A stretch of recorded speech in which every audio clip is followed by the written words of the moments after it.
Well, welcome back to another analysis behind the news. Some tragic events this past week, and we like to kind of analyze things here rather than just simply take the face value of the news itself. First of all, don't get any mistaken idea that in any way we support terrorism or attacks on free speech and that sort of thing. But there are some very interesting aspects of this attack on Charlie Hebdo, the magazine in Paris, and subsequent events.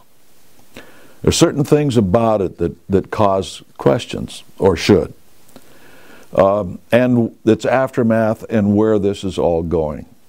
And let me bring a few of those out. First of all, this magazine was led by an individual who supports the Communist Party. It wasn't simply the Muslim faith that they ridiculed. They ridiculed Christianity, Judaism, etc. In fact, we made the decision here not to link to some of the cartoons on Christianity as an example that we will have in an upcoming article of how they are also anti-Christian. They're too vile. That being said, is that there is one aspect of communism and the master conspiracy which we fight that a lot of people don't take into account when we get into these sorts of things, and that is this. They have two goals, two primary goals that you can never, ever lose sight of. If you do, you will become confused. If you keep those in the back of your mind, you can wade through the various currents and eddies and the various things that occur relative to moving everybody down the road toward a one world government. And those two things are this. Number one, they want a one world government. Now, they don't care how they zig or zag or step back a couple of times or move forward fast or slow or whatever it is. They want a world government. Secondly, is to destroy all religion, to be substituted by the state. In other words, when these people take over, they put the leader, whoever they put up as the leader, as the god, so to speak. You know, we sit here and ridicule the ancient Egyptians or the Phoenicians or the Romans, to where they would take their ruler and say he is a god, Pharaoh is a god, the emperor is a god, and yet we do it in modern times that Mao, Hitler, Stalin, when these people take over, they put their picture up in the front of all the classrooms and all the government buildings and everything else, and he is the leader. He is the man we look to for all things. And they virtually become a god, whether they express it that way or not. So the object of communists is to eliminate all religion. So from that viewpoint, this magazine in Paris was doing that. Now, let's give a little history lesson for American history. And you can look this up, but it's sanitized, and you will be hard-pressed in the beginning to find out what I'm going to say. But you can find it if you look long enough. And that is Elijah Lovejoy was made a martyr back before the Civil War as an abolitionist propagandist in Alton, Illinois. He ran a newspaper, he was a minister, and he ran a newspaper in support of the abolition movement. Now, a lot of the American people did not support the abolition movement. They didn't support the abolition movement specifically because it was against slavery and wanted to do away with slavery.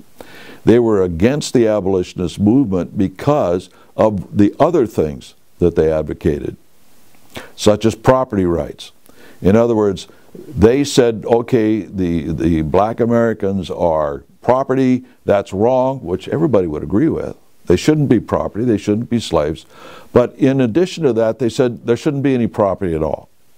That property must be held by the state, and that all citizens would simply rent property from the state, pay rent to the government. That was part of it. They were against the Constitution of the United States, not just simply to amend the slave aspect out of it, but to get rid of the whole thing. They wanted to split the country. They were communists and socialists. Frankly, you can find that out if you take enough time to look at it. At any rate, Elijah Lovejoy ran this press. An angry mob attacked the press because of the things that he was printing besides being opposed to slavery. Now, and he was martyred in the process. Gunshots were fired from inside and outside the building. So these men were armed, prepared for attack. And at any rate, Elijah Lovejoy was killed.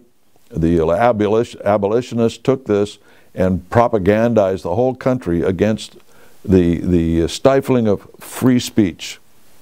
And so from that day forward, I don't believe that you can find any communist or pro-communist or socialist press that has ever been attacked by American citizens in reaction to this incident.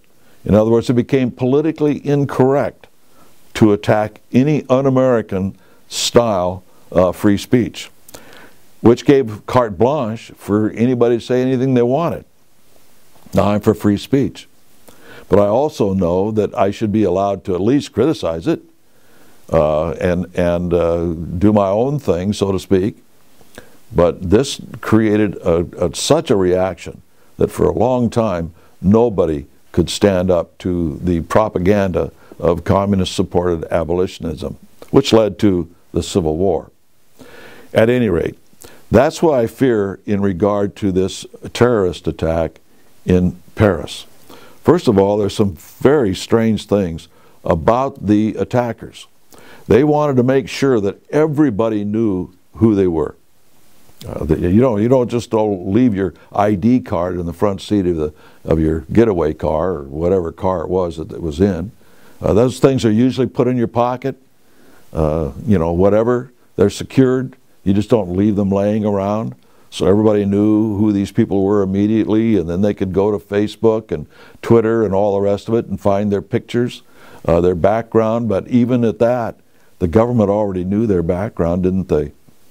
You know, we think that the government, whether it's France or the United States, keeps tabs on all these terrorists.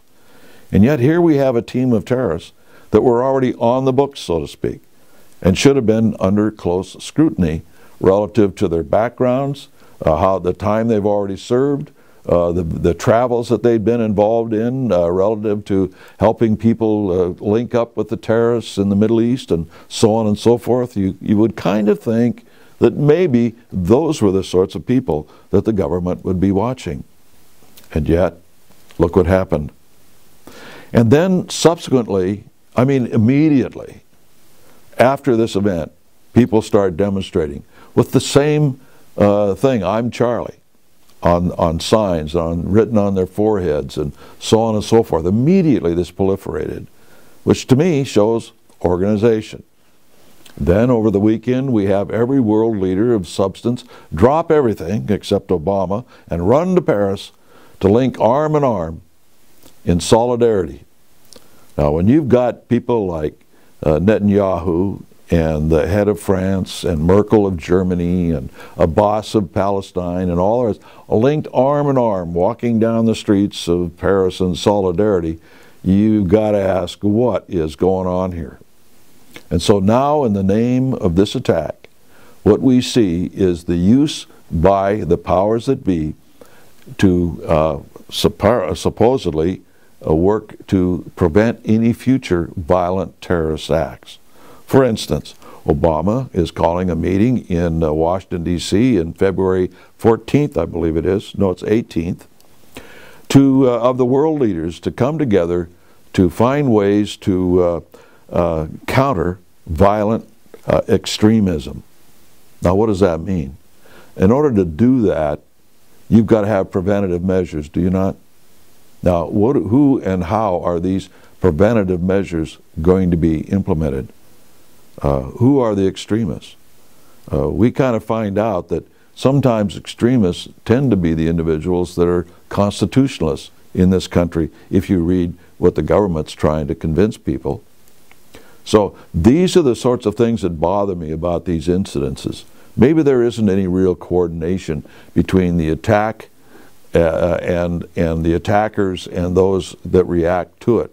Maybe there is somewhere up in the ladder, because here in the John Birch Society, we know that people make things happen. People plan things. People are prepared for things. They may have had contingency plans already laid out for such an attack on a newspaper that they could utilize to bring about more totalitarian government. I don't know.